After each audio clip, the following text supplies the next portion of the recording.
सुमन की बड़ी बहू अंधी थी, लेकिन फिर भी उसे घर का हर एक कोना अच्छे से पता था और वो हर काम भी बड़े ही ध्यान से किया करती थी।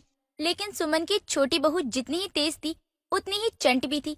उसमें लालच तो कूट कूट कर भरा था और इस बात को सुमन अच्छे से जानती थी।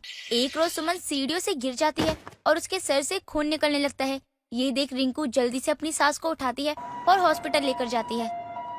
माँ जी, आप ठीक तो है ना? माँ जी, आप कुछ बोल क्यों नहीं रही? अरे तू रुक, मैं डॉक्टर साहब से बात करती हूँ। अब विमला डॉक्टर से बात करती है तो डॉक्टर विमला और रिंकू से कहता है कि सुमन के गिरने से उसके सर के साथ कान में भी चोट आई है और कान का पर्दा फट गया है, जिससे वो अब कभी सुन नहीं सकती। ये सुन विमला को तो यकीन ही नहीं हो रहा था। क्या हुआ? मुझे कुछ सुनाई नहीं दे रहा है। डॉक्टर से पूछा कि कान में पट्टी कब तक रहेगी? कैसे तुझे बताऊं कि तू अब सुन नहीं सकती। इसे सोने का इशारा कर देती हूँ ताकि ये आराम कर ले, हमें देख परेशान हो रही है। काकी, ये क्या कह रहे हैं डॉक्टर साहब कि माँ जी अब कभी नहीं सुन सकती? नहीं, ये अनर्थ कैसे हुआ? अब मेरी बातें, मेरा रोना कौन सुनेगा माँ जी? अरे बहू, क्या हुआ? तू रो क्यों रही है? तुझे दिख नहीं रहा है क्या कि तेरी सास अभी जिंदा है, मरी नहीं है? इसी बात का तो दुख है। मेरा मतलब माँ जी, ये क्या हो गया? मेरी आवाज भी आप नहीं सुन पा रही। विमला, इसको चुप करा, वरना ले जा मेरे सामने से। ये हॉस्पिटल है, यहाँ इसका ड्रामा नहीं चलेगा। कह दे इससे। अब अगले ही दिन सुमन को घर लाया जाता है और विमला सुमन की अंधी बहू चंदा से कहती है, बहू यहाँ बैठ सोफे पर, तेरी सास भी तेरे बगल में है। अब वो ठीक है, लेकिन मेरी तेरी किसी की बात सुन नहीं सकती वो। लेकिन ये कैसे हो गया काकी? मैं माँ जी से अब कैसे बात करूंगी? हे प्रभु, ये क्या कर रहे हैं आप? कितने दुख लिखेंगे मेरी किस्मत में। बहू संभाल अपने आप को, अब तुझे ही अपनी सास का सहारा बनना है। और सुमन तो तुझे अपनी बेटी से भी ज्यादा मानती है। दीदी, ये क्या हो गया? माँ जी अब कभी नहीं सुन सकती। मुझे तो जैसे ही ये पता चला, मेरे पैरों तले तो जमीन खिसक गई। ना जाने हमारे परिवार को किसकी नजर लग गई। रिंकू, सब ठीक हो जाएगा। माँ जी भी बहुत जल्द ठीक हो जाएंगी। इतना कलेश करने की कोई जरूरत नहीं है। एक ही बात को बार बार मत बोल।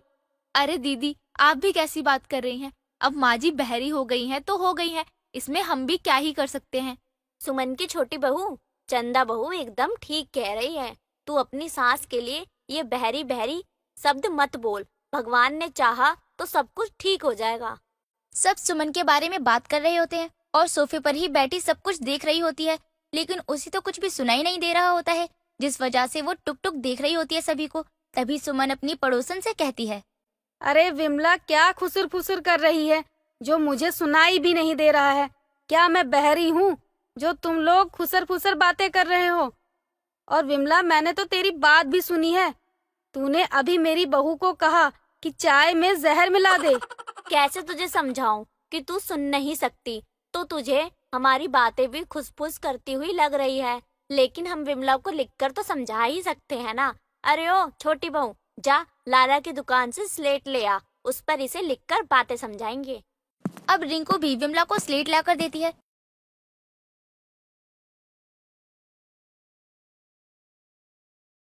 जिस पर विमला लिखने के बाद सुमन को दिखाते हुए कहती है, मैंने इसमें लिखा है। हाँ सुमन, तू अब सुन नहीं सकती है, लेकिन तू चिंता ना कर, हम तेरा इलाज करवा देंगे और प्रभु ने चाहा तो सब कुछ ठीक हो जाएगा। क्या? ये तू कैसी बातें कर रही है विमला? मैं अब सुन नहीं सकती? ऐसा कैसे हो सकता है?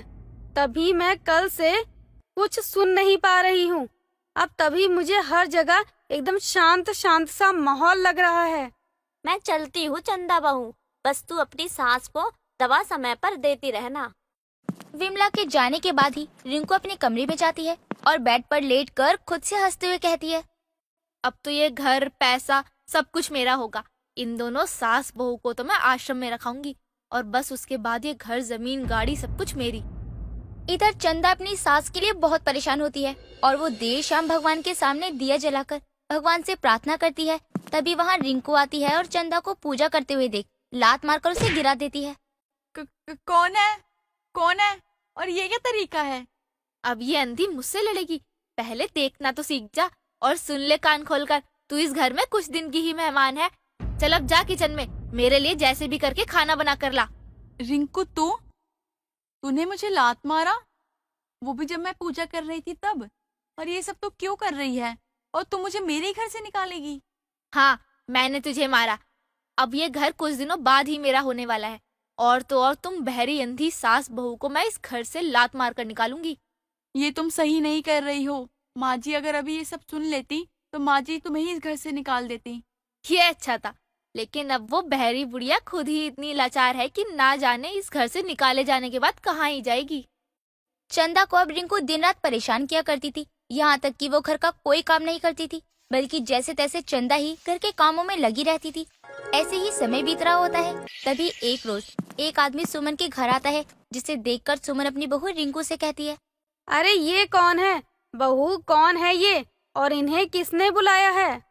माँ जी, ये आपके डॉक्टर हैं और ये आपसे कुछ कागज पर साइन करवाने आए हैं। नहीं नहीं माँ जी, साइन मत करना। कहीं ये रिंकू की कोई चाल है। वो हम दोनों को इस घर से निकालना चाहती है। अंधी, जितना बोलना है बोल ले, तेरी बहरी सास तो कुछ सुन ही नहीं सकती। ये सब बातें हो ही रही होती हैं कि तभी पड़ोसन विमला का आना होता है। अरे ये कौन है बहू जी, कौन है आप? ये तो माँ जी से उनके हॉस्पिटल के कागज पर साइन लेने आया था। हैं? ये सब डॉक्टर करने लगे? कहीं तू कुछ झोल तो नहीं कर रही है? ए बुढ़िया, अगर तूने भी ज्यादा 2-5 की ना तो तुझे भी नहीं छोड़ूंगी। ये मेरे घर का मामला है तो इससे दूर ही रह। अब कुछ दिनों बाद ये घर मेरा होने वाला है। ये तू क्या कह रही है? मैं ऐसा नहीं होने दूंगी, वो भी सुमन के जीते जी। विमला और चंदा रिंकू से बहस कर रही होती है। माँ जी, ये आप क्या कर रही हैं? आपका दिमाग तो ठीक है ना? मेरा दिमाग, मेरी आंखें, मेरा कान सब ठीक है। मैं तो बस ये देखना चाहती थी कि कौन कितने पानी में है। क्या मतलब है आपका? आप बहरी होने का नाटक कर रही थी? हाँ, मैं देखना चाहती थी कि मेरे पीठ पीछे मेरे घर वाले मेरे बारे में क्या सोचते हैं। और यहाँ तक विमला भी मेरे साथ खड़ी रही, लेकिन तुझ जैसी लालची मैंने आज तक नहीं देखी।